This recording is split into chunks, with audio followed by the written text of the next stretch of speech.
Have you ever wondered what happens behind the locked doors of football's most secret meetings?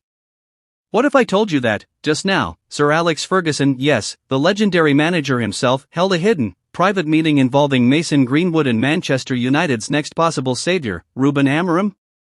Stick with me, because what I'm about to share feels less like football news and more like the plot of a blockbuster thriller. It starts in the dead of night, Manchester City lights flickering against a drizzle-soaked street.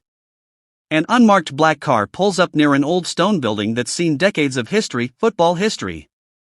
Inside, only a few trusted voices echo, and one of them belongs to Sir Alex Ferguson. He's older now, his presence softer, but the aura is the same. The man still carries the weight of Manchester United in his voice. Tonight, he isn't here for nostalgia. He's here to pull the strings of the club's future, and then enter Mason Greenwood. The air tenses. He hasn't stepped onto Old Trafford's grass for a long time, yet the name alone sends ripples through football. A player with the talent to turn games upside down, and a history so complicated it splits opinion in every corner of the world. Why is Greenwood here? Why is Ferguson of all people choosing to meet him now, in secrecy, and not at Carrington, not at Old Trafford, but in a private, almost shadowy location? Just when you think you've pictured it, another figure steps into the room. Dark suit, sharp eyes, Portuguese confidence radiating even in silence. Ruben Amorim. The man who is Sporting Lisbon playing fearless football, the man already whispered about as United's next great rebuild architect. But here's the twist, this isn't some formal presentation, this isn't a press conference moment.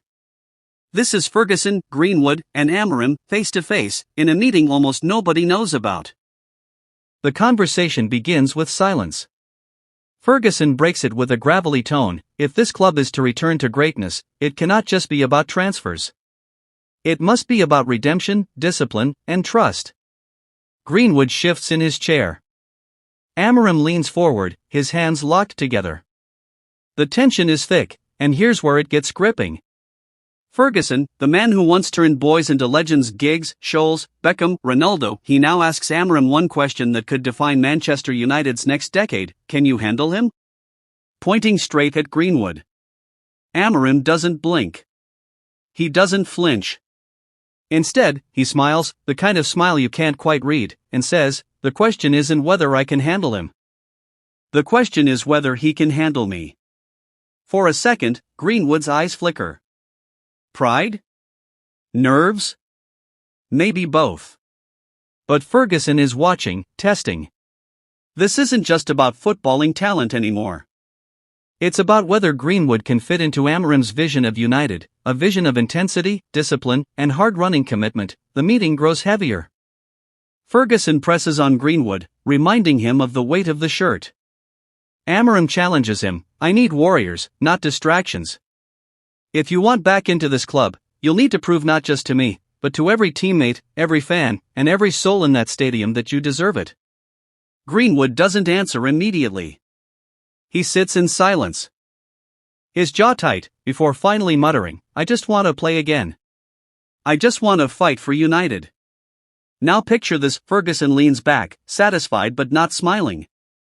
He knows this is only the beginning. He looks at Amorim, and in that moment, it feels like a passing of power. The old king placing the burden of a dynasty into the hands of a new commander.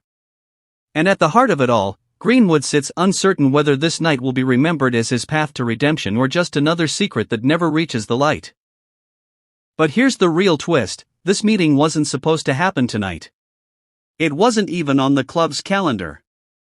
If word leaks, it could explode across headlines: United's legend, their possible new manager, and their most controversial player all in one room? It's the kind of story that could shake the footballing world before it even begins. As the meeting closes, Ferguson rises slowly, his shadow stretching across the room. He places a hand on Greenwood's shoulder, not with warmth, but with weight, as if to remind him, "This is your last chance, lad." Amorim doesn't offer a handshake, not yet. Instead, he nods once, a gesture that says, "Prove it on the pitch, and we'll speak again." The door closes. The drizzle outside has turned into steady rain. Three men step back into the night, one legend, one hopeful returnee, one possible future savior. And you're left wondering, was this the night Manchester United's future quietly changed forever? Or was it just another ghost meeting destined to fade into rumors? Because if Greenwood truly comes back under Amorim, imagine the headlines, imagine the drama, imagine the roar at Old Trafford when that ball hits the net again, and that right there is why you should stay tuned. Because tonight's secret meeting may only be the first step. Tomorrow? Tomorrow might bring the announcement that blows football wide open. So here's my question for you: if Greenwood returns under Amorim, will Manchester United fans accept him as a hero or reject him as a shadow of the past? Think about it. And make sure you don't miss the next story. Because the next leak from Old Trafford? It could change everything.